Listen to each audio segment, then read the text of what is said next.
राधे राधे महाराज जी। महाराज जी, शादीशुदा जीवन में एक औरत का सबसे बड़ा कर्तव्य क्या है? देखो, पहली बात तो आप ना औरत हो और ना कोई पुरुष है। पहली बात स्वीकार करो कि मैं भगवान का अंश हूं। मानते हो इस बात को? पहली बात, पहले हम भगवान के अंश हैं।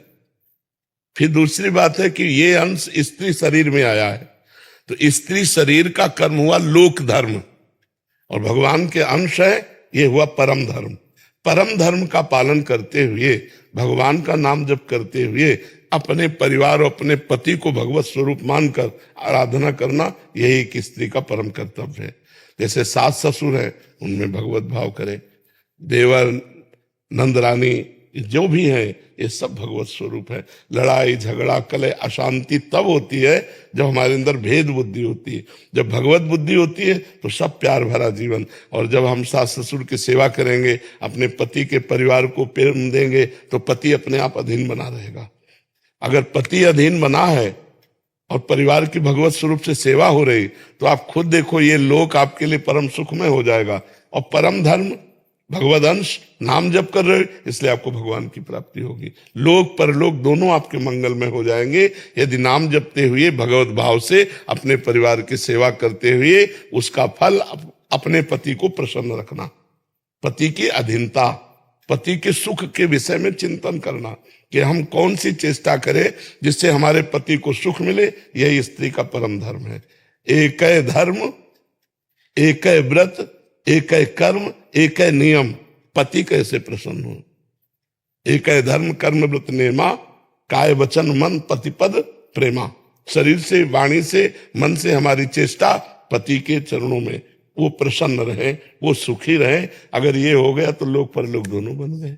महाराज जी, इसमें एक और प्रश्न है, ये तो एकदम विशुद्ध उत्तर होगा। हाँ, भागवती। महाराज जी, अगर पति प्रतिकूलता दे, पति की तरफ से प्रतिकूलता हो, और जैसा हम, वैसे भक्ति में आनंद तो तभी आता है जब हम आपको प्यार करें, आप हमें प्रतिकूलता दें। आप अनुकूल रहे तो फिर प्रेम का क्या? अगर आप प्रतिकूल हो फिर हम आपको प्यार करें तो हमारी भक्ति जोरदार की हो गई? नहीं हो गई। अगर हम ये सोचकर भक्ति करें कि ईश्वर हमारे अनुकूल ही चले, तो बहुत कमजोर भक्ति रहेगी।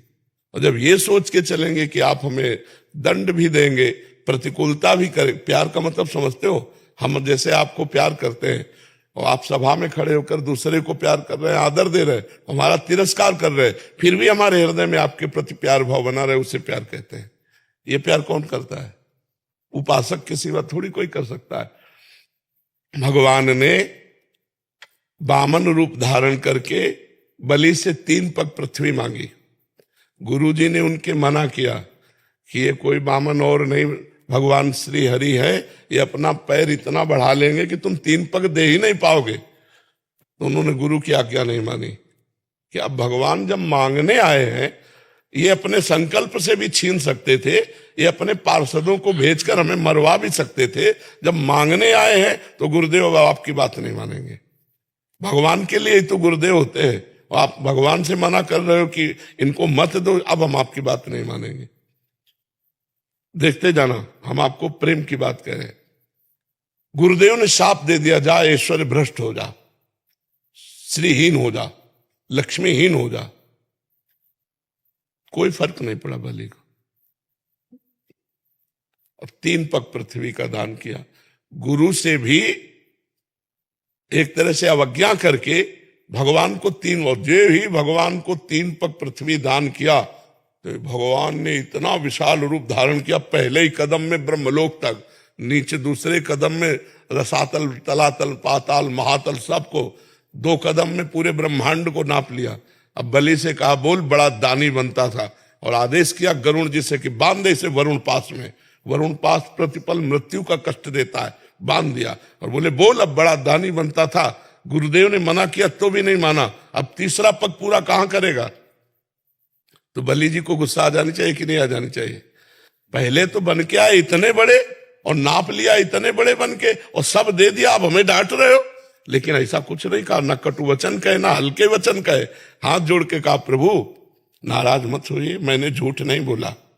मैंने 3 पग पृथ्वी का दान करने को कहा तो नाथ 2 पग में संपत्ति नाप ली, तीसरे पग में संपत्तिवान को नाप लीजिए, हमारे मस्तक पर चरण रखिए, प्रभु आप तो करुणामय हैं, आप उसी रूप में आइए, वामन रूप में, और तीसरा पग हमें नाप लीजिए।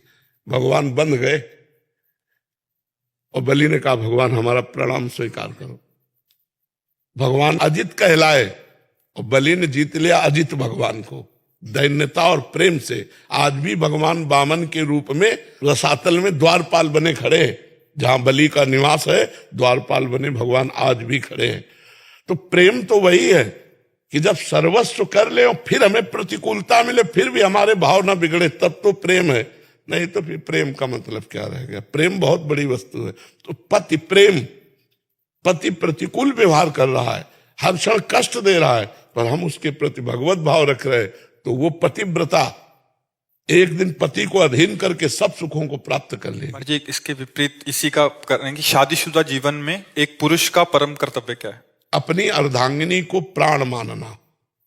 जैसे हम प्राणों के पोषण के लिए हर बचाव रखते हैं और प्राणों के पोषण के लिए जो इच्छा हुई तत्काल उसकी पूर्ति करते हैं, ऐसे अर्धांगिनी को, अपनी पति को अपना प्राण मानना, बिना उसकी सलाह के कोई धर्म कार्य भी न करना।